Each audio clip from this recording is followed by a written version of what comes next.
Alors, rebonjour pour un épisode de la philo qui gratte avec aujourd'hui une idée sur le bonheur. Je vous donne une idée sur le bonheur. Alors, avant de comprendre cette idée, il faut déjà qu'on résume ce qu'on raconte souvent en cours de philo sur le bonheur. Alors, première chose qu'on vous dit sur le bonheur, et qu'il faut absolument savoir, c'est que c'est un terme assez spécial, dans son sens philosophique, parce que c'est un terme qu'on confond très souvent avec d'autres termes et avec d'autres notions. La plus connue étant celle de plaisir. On identifie être heureux et ressentir du plaisir. On identifie aussi le bonheur au contentement, au fait d'être content, ou à la satisfaction, le fait d'être satisfait. Si ça avait un sens, si on pouvait identifier bonheur et plaisir, bonheur et contentement ou bonheur et satisfaction, quasiment tous les sujets de philo sur le bonheur n'auront aucun sens. Donc ça veut dire qu'il faut partir de là, et y arriver, c'est-à-dire que pendant toutes les dissertes, il faut absolument se souvenir de ça. Parce que, je donne l'exemple le plus connu, le bonheur est-il un idéal inaccessible? Autrement dit, peut-on accéder au bonheur ou pas? Si le bonheur c'était simplement ressentir du plaisir, si le bonheur c'était simplement le fait d'être content, mais le sujet n'aurait plus aucun sens. On va pas se demander est-ce que ressentir du plaisir c'est possible? Ça veut rien dire. Bien sûr que c'est possible. Tout le monde ressent plus ou moins de plaisir dans sa vie. Si le bonheur c'était le fait d'être content ou d'être satisfait, le sujet n'a plus de sens. On va pas se demander si être content c'est possible. Vous voyez, donc si on oublie ça, on va raconter, normalement on ne devrait déjà pas faire le sujet, ou alors on va raconter n'importe quoi, on va essayer de trouver un développement, mais ça n'a aucun sens. Ou alors on va dire, non, pas possible, parce que voilà, on va répondre, ou enfin aussi on va répondre, oui c'est possible, oui on peut accéder au plaisir, oui on peut accéder à la satisfaction, mais on sera incapable de faire une antithèse. Comment on pourrait dire, non finalement on ne peut pas vraiment ressentir du plaisir, on ne peut pas accéder à la satisfaction, ça ne veut rien dire. Donc sans antithèse, pas de synthèse, donc des sujets qui n'ont aucun sens. Donc il faut partir de l'idée, de la définition rigoureuse, au sens philosophique, pour que les sujets aient un sens. Cette définition, elle est hyper connue. Dans la majorité des cas, le bonheur au sens philosophique, c'est satisfaction, ok, mais durable et intense. Voilà. Autrement dit, non pas le fait d'être content à un instant donné, ce qui est évident qui pose aucun problème, mais le fait d'être content, voire satisfait, encore plus fort, épanoui, sur le long terme. Épanoui parce que ce sera une satisfaction profonde, une satisfaction intense, l'épanouissement. Mais en plus, il faudrait que ce soit sur le long terme. Non pas pour n'importe quelle raison, j'obtiens quelque chose, ou je fais quelque chose, ou je dis quelque chose, et je suis très très content, mais sur l'instant, ça c'est pas le bonheur. Même j'ai vraiment réussi quelque chose de très important et j'ai réussi un examen, j'ai inventé quelque chose et je ressens vraiment, je me sens épanoui. Si ça ne dure pas, ce n'est pas le bonheur. Donc c'est pour ça que cet état, l'état dans lequel on serait, si on était heureux, c'est là. Cet état, il faudrait qu'il dure et qu'il soit profond. C'est pour ça, c'est ça qui pose un problème, c'est cet état. Est-ce que cet état est accessible à un humain? D'accord? Là, on peut se poser la question. Alors, vous avez plein de réponses possibles à cette question. Est-ce que, finalement, cet état de bonheur est accessible à un humain? Est-ce que l'homme peut être heureux? Il y a plein de réponses, et surtout, peut-être pas des solutions, mais plutôt des remèdes. Comment y parvenir? Le problème, c'est comment y parvenir, pas simplement oui. D'autres auteurs vont vous dire non. Certains auteurs qui vous disent non, c'est pas possible. Vu comment l'humain est fait, vu la nature humaine, l'homme ne peut pas accéder à un état de satisfaction intense et durable. Donc, vous savez qu'ils vous disent oui. Ils disent oui, bon, c'est pas facile, mais on peut y arriver, par exemple en suivant une certaine discipline. Et puis c'est pas facile parce qu'on peut facilement se tromper.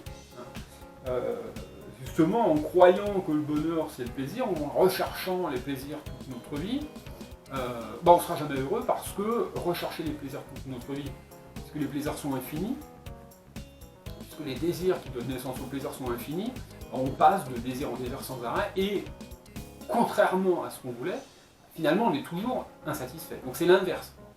Vous avez plein de thèses comme ça qui se développent. Et vous avez parmi toutes ces thèses deux auteurs qui répondent négativement, pas que deux, mais les plus connus sont Schopenhauer et Freud. Schopenhauer et Freud vous disent voilà, bon, faut arrêter avec cet idéal, faut arrêter avec ce terme-là. On n'a accès au mieux qu'à des plaisirs momentanés, etc. Le pessimisme de Schopenhauer va plus loin, il vous dit lui que finalement la vie humaine est une succession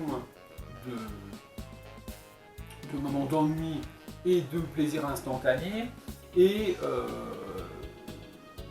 au fond de ça, l'homme a un vouloir vivre, ce qu'il appelle un vouloir vivre, une sorte de désir infini qui cherche toujours à être nourri. Voilà.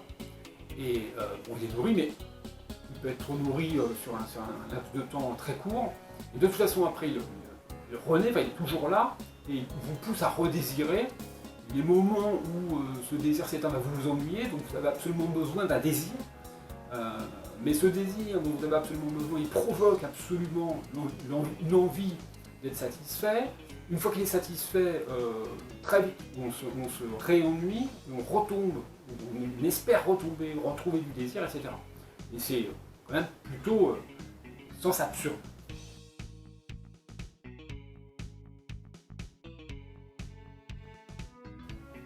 Sauf que, ça, c'est sa thèse la plus connue. Sauf que, Schopenhauer dit dans un petit bouquin, qui s'appelle justement L'art d'être heureux,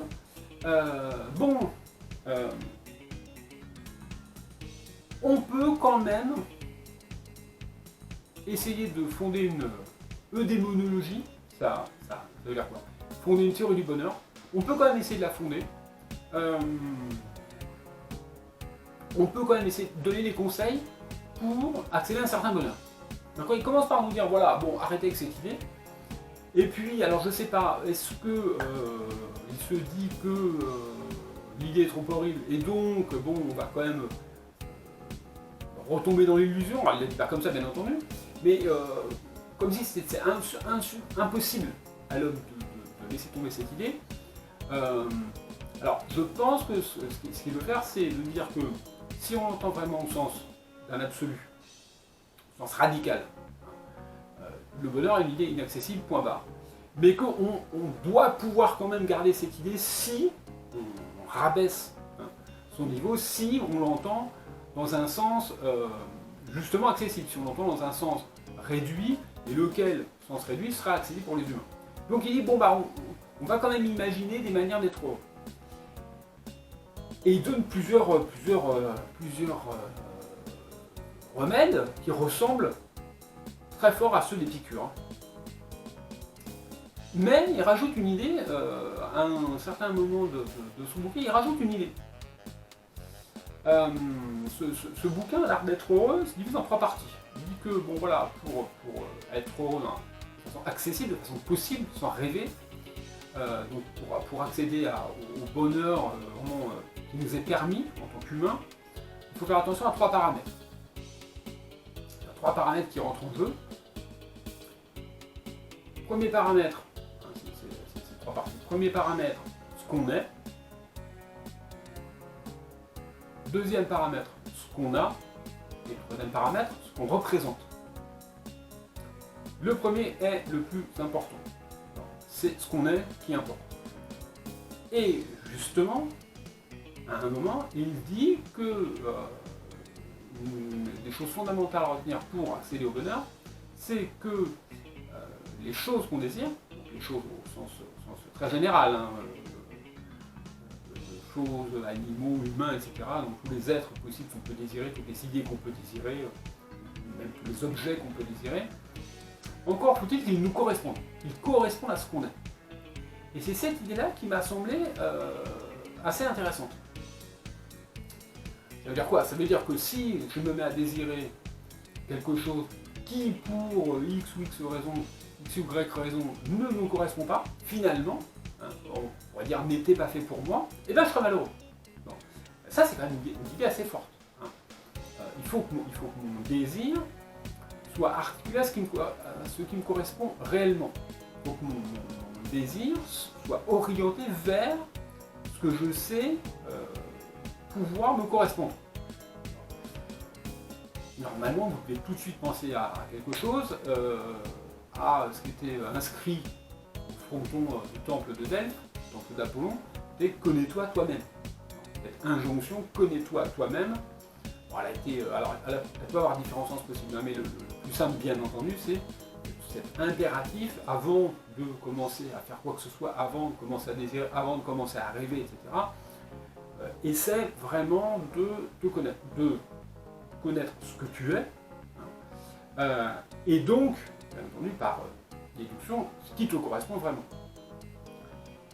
Et cette idée me semble vraiment très très importante parce que on peut faire le rapport quand même, il me semble, directement avec Spinoza, avec la théorie spinoziste. Avec une théorie spinoziste qui s'appelle la théorie du conatus. Et cette théorie du conatus, elle dit quoi? Alors, on peut la présenter de plusieurs façons. Il y a une façon, on pourrait appeler la façon informatique de présenter la théorie du conatus, qui est celle que je trouve assez judicieuse de Frédéric Lenoir. Frédéric Lenoir s'est beaucoup intéressé à la théorie du bonheur, et il s'est beaucoup intéressé à Spinoza aussi, et il présente la théorie du conatus de Spinoza en disant, voilà, l'idée de Spinoza, c'est que tous les êtres, que les êtres humains, tous les êtres, les animaux, les plantes, etc., tous les êtres naturels naissent avec, c'est l'idée de Lenoir, avec une sorte de logiciel en eux qui les programmerait, qui les déterminerait à rechercher ce qui est bon pour eux. Ce logiciel, c'est le conatus. Voilà. Il y a une sorte de programme